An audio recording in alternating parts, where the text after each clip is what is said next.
Jenny una vez vivió una vida que muchos envidiaban. Un esposo amoroso, un hogar cálido, un hijo que la adoraba. Todo parecía fluir en armonía. Ella y Carlos se casaron jóvenes, llenos de esperanzas y sueños salvajes, construyendo una vida con sus propias manos y un cariño ilimitado. Carlos no era rico, pero era sensato, estable, leal y lleno de calidez. Trabajaba como electricista. A menudo llegaba a casa cansado, pero sonriente, siempre con los brazos abiertos para Jenny y Marco. Jenny había sido ama de casa durante la mayor parte de la infancia temprana de Marco. Sus días eran simples. Caminatas matutinas al parque, cuentos por las tardes, cenas iluminadas con música suave de fondo, y el tipo de risas que hacían sonreír a los vecinos a través de sus paredes. Ella estaba contenta, incluso orgullosa de lo normal y pacífica que se sentía su vida. No necesitaba mucho, solo amor. Y Carlos se lo había dado por completo. Pero la vida raramente ofrece calma permanente. Era un martes lluvioso cuando Carlos no volvió a casa. Jenny había preparado su comida favorita, chili con frijoles extra, y Marco, que entonces tenía 13 años, estaba sentado a la mesa, balanceando sus piernas mientras hacía tareas de matemáticas. Minutos se convirtieron en horas. Jenny seguía revisando su teléfono. Ni llamada, ni mensaje. La llamada llegó justo después de las 10 de la noche. Un conductor ebrio había cruzado al carril equivocado, chocando de frente con Carlos. Fue declarado muerto en el lugar.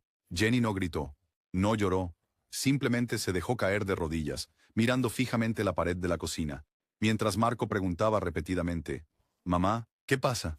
¿Dónde está papá?» El funeral fue un torbellino. Jenny recordaba haber apretado la mano de Marco con tanta fuerza que sus dedos se adormecieron. Todos le decían que era valiente, fuerte, digna, pero por dentro, Jenny se estaba desmoronando. Por la noche, cuando la casa caía en silencio, miraba el lado vacío de la cama y susurraba el nombre de Carlos una y otra vez hasta que la garganta le dolía. Pasaron semanas, luego meses. Las llamadas de condolencias disminuyeron.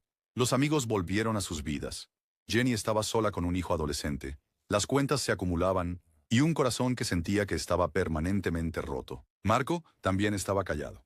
No lloraba mucho, pero se volvió distante. Pasaba más tiempo en su habitación. Hablaba menos. Nunca se portó mal, pero el brillo en sus ojos se apagó. Jenny quería ayudarlo, ser fuerte para él, pero ella misma se estaba desmoronando. El dinero rápidamente se convirtió en un problema.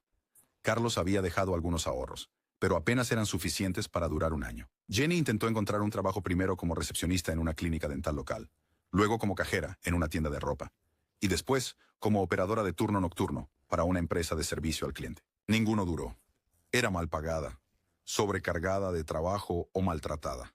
Su currículum era escaso. Su experiencia, la maternidad. Eso era lo que se le daba bien, pero ser buena en la maternidad no pagaba las cuentas. En el cumpleaños 16 de Marco, Jenny le compró un pastel y una bicicleta usada con los últimos de sus ahorros. Comieron en silencio. Marco le agradeció educadamente. Luego regresó a su habitación. Jenny se quedó sentada en la cocina mucho después, mirando la vela parpadeante sobre el pastel, mientras las lágrimas resbalaban silenciosamente por sus mejillas. La soledad se deslizó como una niebla, pesada, asfixiante. Jenny extrañaba el contacto. Extrañaba ser mirada, deseada. Extrañaba sentir los brazos de Carlos rodeándola por la noche. Extrañaba la forma en que él le besaba la frente cada mañana antes de ir a trabajar. Pero sobre todo, extrañaba sentirse humana. Una noche, acostada sola en la cama, encontró un foro de discusión donde las mujeres hablaban sobre ganar dinero a través de plataformas de contenido. Algunas compartían historias de cómo saldaron deudas, compraron casas, financiaron la educación de sus hijos. Todo al unirse a un sitio llamado OnlyFans. Al principio, Jenny se burló. Ella no era ese tipo de mujer. Era una madre. Una viuda. Pero esa misma noche, se miró en el espejo y se dio cuenta de que todavía tenía buena apariencia. Su cuerpo no había envejecido tanto como el dolor. No se había sentido hermosa en años, y parte de ella anhelaba esa sensación. Anhelaba ser vista. La semana siguiente estuvo llena de una guerra interna. Creó una cuenta, la eliminó, la recreó, navegó por los perfiles de otros, examinó lo que publicaban, cómo se promocionaban. Eventualmente, con vacilación, subió su primera foto. Un autorretrato modesto pero lo suficientemente sugerente como para llamar la atención. Los suscriptores empezaron a llegar poco a poco, unos pocos dólares aquí y allá. Cumplidos, mensajes, más seguidores. Mejoró sus fotos, compró una luz de anillo de segunda mano, comenzó a subir videos suaves, nada explícito, aún.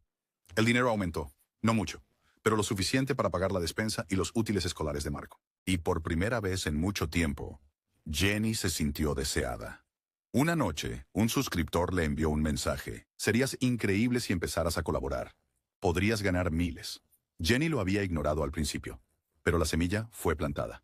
Eventualmente, la curiosidad tomó sobrepasar. Publicó una encuesta preguntando a sus suscriptores si estarían interesados en contenido más íntimo. La respuesta fue abrumadora. Sus mensajes directos se llenaron de fanáticos locales ofreciendo colaborar. Hombres en sus veintes, atléticos, coquetos y despreocupados por la diferencia de edad. Dudó. Pero luego llegó una factura de electricidad atrasada. Los zapatos escolares rotos de Marco. El precio de la supervivencia parecía un compromiso moral. La primera colaboración fue incómoda, pero siguió adelante, recordándose que no se trataba de placer, sino de supervivencia. Empezó a pensar en ello como un negocio. Y su negocio comenzó a prosperar. Los suscriptores se duplicaron. Luego, triplicó. Sus ingresos aumentaron. Comenzó a comprar mejor ropa, productos para el cuidado de la piel, regalos para Marco. Redecoró partes de la casa. Su hijo nunca cuestionó de dónde venía el dinero. Simplemente asumió que finalmente encontró estabilidad o trabajo.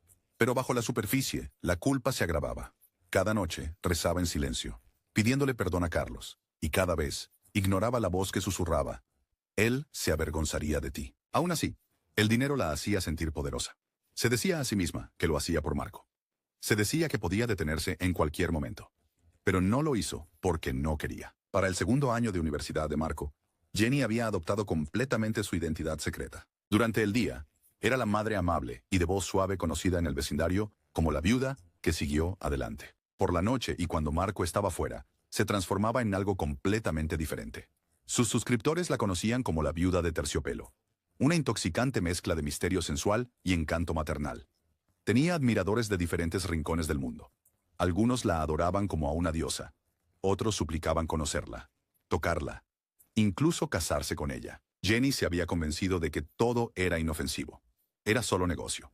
Los hombres con los que filmaba eran todos adultos legales, entusiastas y conscientes. Ella mantenía todo profesional. Guiones, contratos, una regla estricta de no apego. Sin embargo, debajo de todo, empezó a formarse una extraña emoción en ella. El poder, la atención, el control. Ya no era la viuda afligida de alguien. Era deseada. Estaba viva. Marco, mientras tanto, se había convertido en un joven fuerte. Era alto, atlético, destacado en lo académico y emocionalmente reservado. Perder a su padre a una edad temprana había creado una tristeza silenciosa en él que lo hacía parecer más maduro que otros de su edad. Los maestros lo adoraban, los compañeros lo admiraban, y las chicas a menudo se quedaban más tiempo del necesario cuando hablaba. Pero Marco nunca dejó que nadie realmente entrara. Su mundo era su madre, sus recuerdos de su padre, y la rabia silenciosa que venía de vivir sin una mitad de su mundo. La universidad estaba organizando su festival de primavera anual, un evento colorido lleno de música, juegos y actuaciones. Jenny, ahora en sus primeros 40, pero apenas aparentándolo, llegó en un elegante vestido negro y maquillaje sutil, atrayendo miradas en el momento en que entró en el recinto. Estaba allí para ver a Marco actuar en la obra del club de teatro. Mientras esperaba, notó grupos de estudiantes riendo, posando para selfies, coqueteando en los jardines. La energía era contagiosa. Fue entonces cuando sus ojos se posaron en James. Estaba cerca de la cabina de música, alto y seguro, vistiendo una sudadera sin mangas que mostraba sus brazos tatuados. Su risa era profunda, y tenía una forma de echar la cabeza hacia atrás mientras hablaba que lo hacía imposible de... La ignoró. Él atrapó su mirada. No apartó la vista. Luego vino Anthony, más bajo que James, pero con unos ojos azules impactantes y una sonrisa traviesa. Pasó junto a Jenny mientras bebía refresco de una lata. Se dio la vuelta y le guiñó un ojo. Jenny sintió que sus mejillas se sonrojaban. Su corazón palpitaba de una manera que no lo había hecho en años. Por último, Chris, el encantador de cara juvenil con una sonrisa dorada. Pasó con su cámara colgada al hombro, pretendiendo tomar fotos de la multitud, pero Jenny sabía que se estaba acercando a ella. Murmuró un «wow», silenciosamente, y siguió caminando. Jenny no podía entender lo que le pasaba por dentro. Apenas tenían 19 años, solo unos pocos más que su hijo, pero las miradas que le daban no eran de juicio o cortesía incómoda. Eran audaces, lujuriosos. Algo se retorció dentro de ella. Una línea se desdibujó. Trató de quitárselo de la cabeza. Intentó concentrarse en la actuación de Marco, pero sus pensamientos seguían volviendo a esos 3 chicos. Después de que terminó el evento, Marco se fue con sus amigos a celebrar. Jenny regresó sola a casa. Esa noche, Mientras bebía vino y miraba su teléfono sin pensar, se encontró buscando a James en Instagram. Luego, Anthony. Luego Chris. Sus perfiles eran públicos, llenos de selfies en el gimnasio, fotos en la playa sin camisa y subtítulos que resumaban una juventud arrogante. A la mañana siguiente, ella publicó una nueva foto en su página de Velvet Widow. Sus mensajes directos explotaron. Entre los mensajes, uno de James. «¿Te vi en el festival ayer? Eres hermosa». Ella dudó, luego respondió. «Tal vez. ¿Te gustó lo que viste?» James. «Más de lo que te imaginas. ¿Alguna vez colaboraste con alguien más joven?» Los dedos de Jenny temblaron, pero su mente iba a 1000. Jenny. «Solo si pueden guardar secretos». Y así comenzó. Una semana después, James visitó su casa. Marco estaba en un grupo de estudio. Jenny había ensayado todo, filmado rápidamente. Sin romance, sin preludios, solo contenido frío y simple. Pero después de que la cámara se detuvo, James se acercó, besó su hombro y susurró. «Tú no eres como las otras mujeres». Ella lo es.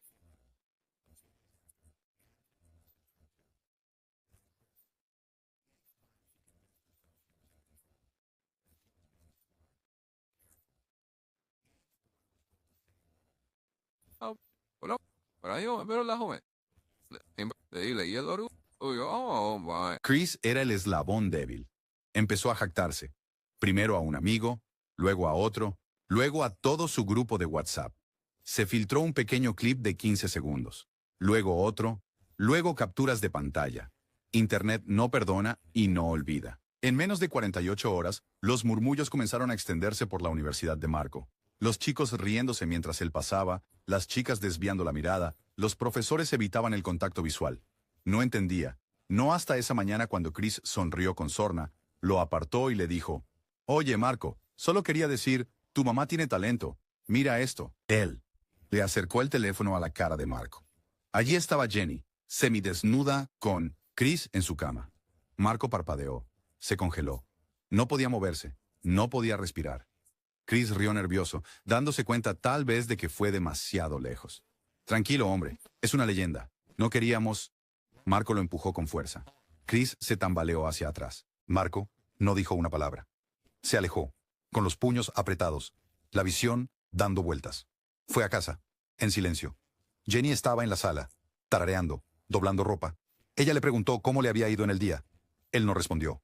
Se encerró en su habitación. Más tarde esa noche, incapaz de contener la tormenta por más tiempo, se levantó de la cama y se deslizó silenciosamente hacia la ventana trasera de la habitación de Jenny. Las luces estaban bajas, las cortinas medio cerradas, pero él podía ver lo suficiente. Jenny estaba sentada en lencería, un aro de luz delante de ella, la cámara configurada. Susurraba palabras seductoras a la lente. Se movía el cabello. Lanzaba besos. Luego alcanzó su cajón, sacando accesorios. El estómago de Marco se revolvió. Su garganta se cerró. Su madre, la mujer que lo había criado, que lloró en su graduación, que rezaba junto a él cada Navidad, era irreconocible. La rabia no llegó de inmediato. Fue lenta, hirviendo, como lava bajo una piel agrietada. No lloró, no gritó. Regresó a su habitación, se sentó en su cama y miró la pared. Sus ojos estaban fríos. Su corazón, silencioso. Algo había cambiado. Ya sabía lo que iba a hacer. A la mañana siguiente, el sol salió como cualquier otro día. Los pájaros cantaban. El tráfico zumbaba. El mundo seguía adelante. Pero Marco no. Se sentó en el borde de su cama, inmóvil. Su rostro estaba pálido, vacío. Sus ojos no estaban fijados en nada en particular. Solo miraban al suelo como si tuviera las respuestas que no podía encontrar. Su cuerpo se sentía ingrávido, pero su pecho ardía como si se fuera a colapsar. Cada respiración era pesada. Cada latido de su corazón le recordaba el video. El rostro de Chris, las risas, su madre, su voz, sus gemidos, su traición. Se saltó el desayuno. Jenny llamó a su puerta 2 veces. Una para decir buenos días y otra para decirle que iba a salir a comprar comestibles. Él no respondió. Solo miraba al suelo.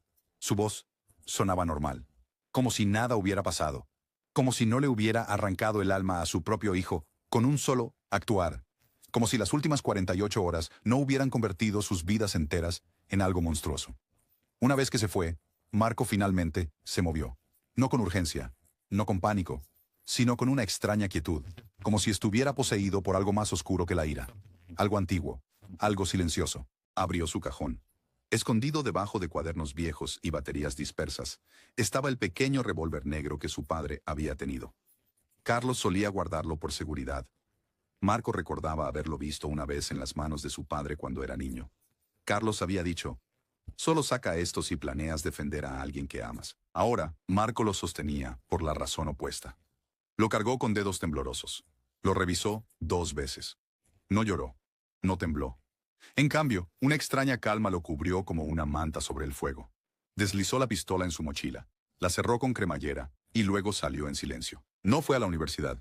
En cambio, caminó sin rumbo por la ciudad durante horas, por los callejones, cruzando las intersecciones, pasando junto a personas que vivían vidas intocadas por la traición. El sol estaba alto y caliente.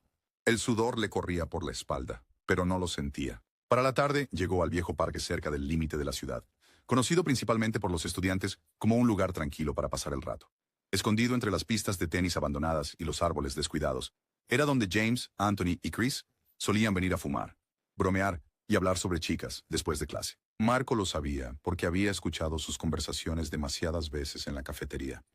Se sentó en un banco escondido detrás de un seto moribundo. Esperó. Pasaron horas. En un momento vio un pájaro aterrizar junto a su zapato, picoteando migas. No se movió, solo parpadeó lentamente. Se fue volando. Luego, alrededor de las 5 de la tarde, escuchó risas, voces familiares. James, ruidoso, animado. Anthony, haciendo chistes sarcásticos. Chris, esa maldita risa. Marco nunca la olvidaría. Aparecieron por el sendero, caminando hacia el banco habitual que reclamaban todas las tardes. Anthony encendió un cigarrillo. James se recostó y sacó su teléfono. Chris estaba desplazándose por su cámara, riéndose de algo que había filmado antes. Al principio, no lo vieron. Marco se levantó y caminó directamente hacia ellos. James levantó la mirada primero y sonrió con malicia. Yo, Marco. ¿Qué tal, hombre? ¿Vienes a agradecernos por convertir a tu mamá en una estrella? Anthony se rió. Chris se detuvo a mitad de scroll. Su rostro mostraba incertidumbre. Marco no sonrió. Se acercó más, mochila en mano. Solo estoy aquí para hacer una pregunta, dijo, con voz neutra. ¿Por qué? James se recostó, sin preocuparse. ¿Qué quieres decir con por qué? Ella lo quería, no la obligamos. Anthony intervino. Mira, hombre, quiero decir, vamos, ¿has visto a tu mamá? Está increíble, de primera categoría, sin ofender. Marco apretó la mandíbula. Podrías haber dicho que no. Sabías que era mi madre. Chris se movió incómodo. No queríamos faltarte al respeto, hermano. Pero, ¿cómo? Simplemente sucedió. La oportunidad estaba ahí. Somos chicos, no queríamos arruinar las cosas. James se rió. Además, ni siquiera fui yo quien filtró el video. Eso fue todo él, señaló a Chris. Te dije que no lo hicieras, idiota. Chris se veía sorprendido. Era privado. Alguien más lo envió. No pensé, interrumpió Marco en voz baja. ¿No pensaste? Nunca lo hiciste. Los chicos intercambiaron miradas incómodas. Marco abrió lentamente la cremallera de su mochila. Los ojos de Chris se agrandaron. Espera, ¿qué estás haciendo? Marco sacó el arma. Anthony dio un paso atrás. Oye. Hey, Marco, hombre. Tranquilo, no es para tanto. Es más profundo de lo que jamás entenderás, susurró Marco. James levantó las manos. Escucha, hermano, estás exagerando. Lo entiendo. Está jodido. Pero no hagas nada estúpido. Los ojos de Marco estaban vidriosos, muertos. Destruiste mi vida. Chris intentó correr. Marco le disparó primero. Una bala, directa a la columna. Chris colapsó como un muñeco al que le cortaron los hilos, su boca boqueando silenciosamente. Anthony gritó. Marco se giró y le disparó a él después. 2 en el pecho. Cayó hacia atrás en el césped, convulsionando antes de quedarse quieto. James se alejó tambaleándose, llorando ahora. Por favor, hombre. Te juro que no quise. Te reíste, dijo Marco. No, te juro. Lo siento. Por favor, no. Podemos arreglar esto. No puedes arreglar la vergüenza, susurró Marco. Le disparó a James en la cabeza. El silencio que siguió fue sofocante. Ni siquiera los pájaros piaban. 3 cuerpos yacían inertes en el césped. Marco se quedó solo. Respiración entrecortada. Corazón latiendo como un tambor de guerra en sus oídos. Luego, tan lentamente como llegó, se fue. Tomó una ruta trasera. Se lavó las manos en un canal sucio. Tiró su sudadera con capucha. Guardó el arma de nuevo en su bolsa. Para cuando llegó a casa, ya estaba oscuro. Jenny estaba en la sala de estar. Ella sonrió. Hola, cariño. Estaba preocupada. ¿Dónde has estado? Él no respondió. Caminó en silencio hacia la unidad de entretenimiento. Conectó su teléfono al televisor de pantalla grande. Buscó, encontró el video filtrado y presionó reproducir. Jenny se dio la vuelta al escuchar los gemidos. Congeló. Su rostro se quedó sin color. Marco. Él miraba fijamente. El video continuaba reproduciéndose, resonando obscenamente en la casa silenciosa. Jenny tartamudeó. Escucha. Iba a borrar todo. Cometí un error. No quería herirte. No solo cometiste un error, respondió Marco. Te convertiste en el error. Las lágrimas corrían por su rostro. Por favor. Estaba sola. Necesitaba dinero. No pensé. No pensaste, dijo Marco, casi reflejando las palabras de Chris. Eres peor que ellos. Ella intentó acercarse. Marco, nos mudaremos. Borraré la cuenta. Lo juro por tu padre.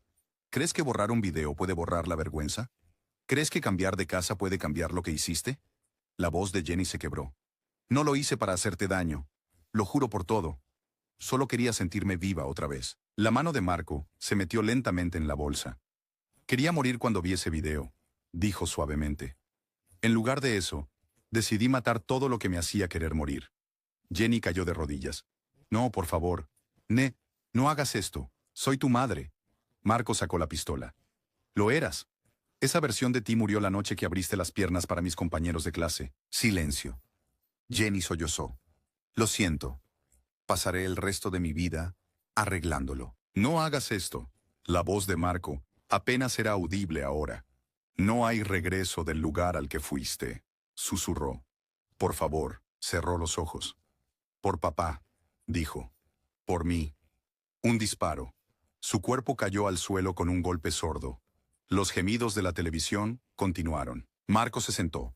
Miró la pantalla. Sus manos temblaron por primera vez. Luego gritó. Un grito tan visceral, tan animal, que incluso los vecinos de 2 casas más abajo detuvieron lo que estaban haciendo. Las paredes de la casa resonaron con el grito de Marco, mucho después de que hubiera salido de sus labios. Se quedó congelado frente al televisor. El video seguía reproduciéndose, grotesco y surrealista. Ahora, superpuesto por el fuerte olor a sangre y pólvora. El cuerpo de su madre yacía a pocos pies de distancia, inmóvil, roto, con el rostro hacia el techo, ojos abiertos. No había movimiento, ni voz, ni disculpa ya. La mujer que lo trajo al mundo se había ido, y él había apretado el gatillo. Por un momento, Marco no hizo nada. Luego, lentamente, tomó el control remoto y apagó el video. La habitación quedó en un frío e inquietante silencio. Lo único que podía escuchar ahora era el tic del reloj de pared. Miró el rostro sin vida de Jenny durante mucho tiempo. Lo suficiente para memorizarlo. No la madre que lo crió, sino la mujer que no podía perdonar. La que lo destrozó sin remedio. Finalmente, después de casi 1 hora de quietud, Marco se levantó, caminó hacia la cocina y tomó el teléfono fijo. Marcó. El operador del 911 respondió, y la voz de Marco salió tranquila. Número. Necesito reportar un asesinato. No. 4. 3 estudiantes. Un adulto. Están todos muertos. Yo los maté. La línea se quedó en silencio por un segundo. Luego vino una avalancha de preguntas. Marco dio su dirección. Los nombres de los 3 compañeros de clase. James, Anthony, Chris. Dio el nombre completo de su madre. El operador preguntó nuevamente si las víctimas estaban vivas. No, dijo Marco. No lo están. Les disparé. Colgó. 10 minutos después, llegaron los primeros coches patrulla. Sin sirenas. Silenciosos. Estratégicos. Marco se sentó en el porche. La pistola colocada ordenadamente a su lado. Las manos sobre sus rodillas. La camisa manchada de sangre seca. Su rostro sin expresión. Los oficiales se acercaron con cautela. Armas desenfundadas. Aléjate del arma, hijo. Despacio. Lo hicieron. Lo esposaron sin resistencia. No los miró. No preguntó sobre los cargos. No lloró. Cuando abrieron la puerta y encontraron el cuerpo de Jenny extendido en el suelo de la sala, el oficial más joven casi vomitó. Uno de los detectives susurró a otro. Jesucristo. Más tarde, llegó la confirmación desde otra escena. La policía del parque informó haber encontrado los cuerpos de James, Anthony y Chris exactamente donde Marco describió. 4 homicidios, un escándalo en toda la universidad y el comienzo de una tormenta mediática. En 24 horas, la foto policial de Marco estaba en todas las noticias nacionales. Brillante estudiante universitario se convierte en asesino. Asesinatos, mamá y compañeros de clase en escándalo de pornografía. Las redes sociales explotaron. Hashtags como Velvet Widow The Marco Massacre y OnlyFans Murder empezaron a ser tendencia. Foros en línea desmenuzaron cada cuadro del contenido de Jenny. Los blogs especulaban sobre si ella sedujo a los chicos o si ellos la manipularon a ella. Las personas tomaron partido, algunos condenando a Marco como un monstruo, otros defendiéndolo como un hijo roto empujado más allá de su límite. Los videos filtrados circularon como pólvora, siendo descargados y reflejados incluso, mientras las autoridades intentaban eliminarlos de la web. La cuenta de OnlyFans de Jenny fue desactivada, pero ya era demasiado tarde. Su imagen ya estaba inmortalizada en Internet, reducida a una vergüenza viral. Marco estaba en confinamiento solitario en la cárcel del condado, bajo vigilancia para prevenir suicidios. No se permitían visitas, nadie con quien hablar. Apenas comía, apenas dormía, solo se quedaba mirando la pared. A veces susurraba para sí mismo, repitiendo en voz baja una y otra vez: ella era mi mamá. El juicio comenzó 3 meses después. Todos los días, la sala del tribunal estaba llena.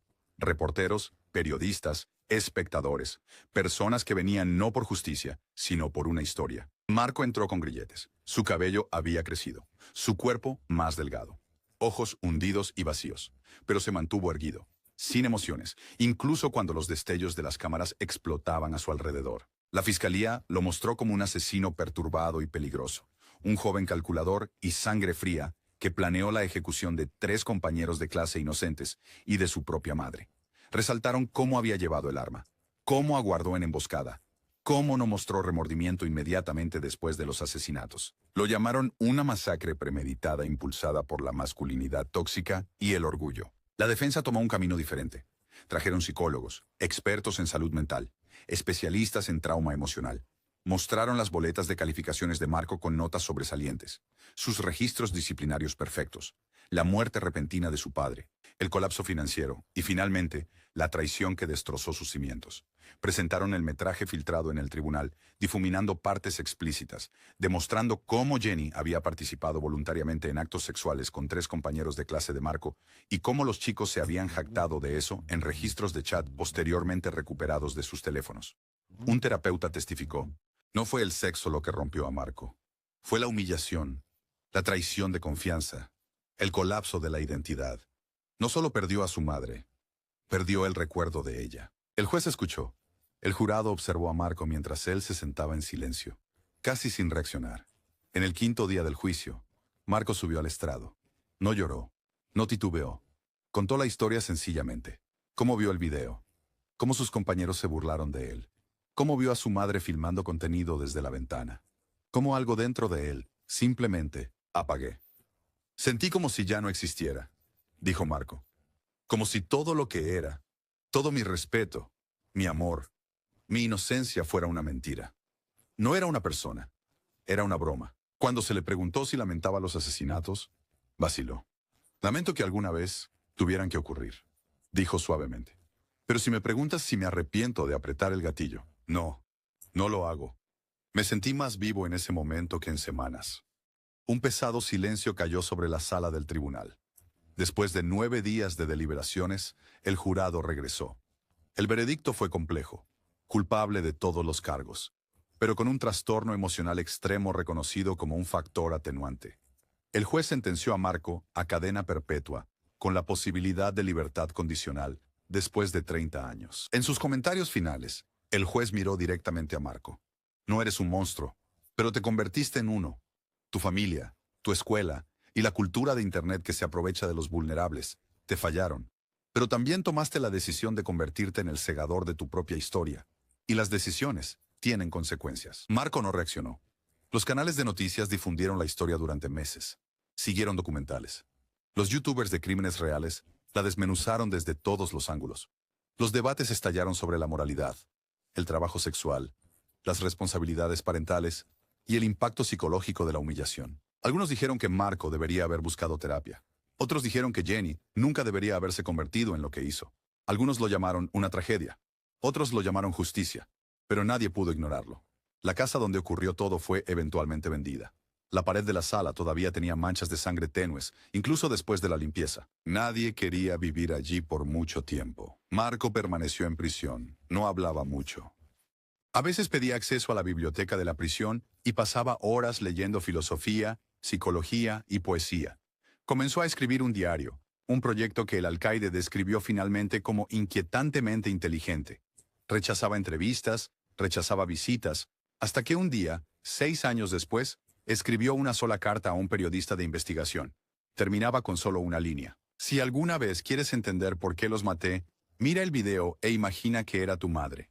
En la tranquilidad de su celda, lejos del ruido de los titulares de los medios y del caos de su pasado, Marco se sentaba solo, tal como siempre había sido, incluso cuando estaba rodeado de gente. A menudo reproducía momentos en su mente como carretes de película rotos, la sonrisa de su padre, su madre arropándolo por la noche, el sabor del pastel de cumpleaños, la primera vez que vio el video. Ahora se mezclaban entre sí, dolor y traición, amor e ira, memoria y locura. Pero el mundo siguió adelante. El escándalo se desvaneció, reemplazado por nuevo contenido viral, nuevas controversias, nuevos nombres. El rostro de Jenny, antes presente en todos lados, fue olvidado por la mayoría. Internet había seguido adelante, pero Marco no. Él vivía cada día como un recordatorio de lo que sucede cuando una madre se convierte en una extraña y un hijo en la tormenta de la que no pudo escapar. Su historia se convirtió en un susurro, un cuento de advertencia no solo sobre el crimen, sino sobre el silencio, sobre cómo los secretos se pudren en la oscuridad, sobre cómo la vergüenza, cuando no se habla, se convierte en una enfermedad que atraviesa generaciones. Algunos dicen que Marco era un asesino, algunos dicen que era una víctima, pero la verdad es mucho más cruel que cualquiera de las dos. Era un niño que amaba a su madre más de lo que ella nunca se dio cuenta, hasta que ella se convirtió en alguien que él ya no reconocía. Y cuando ella intentó alcanzarlo, el hijo que una vez crió ya se había ido, reemplazado por algo mucho más frío, un reflejo del mundo que los moldeó a ambos.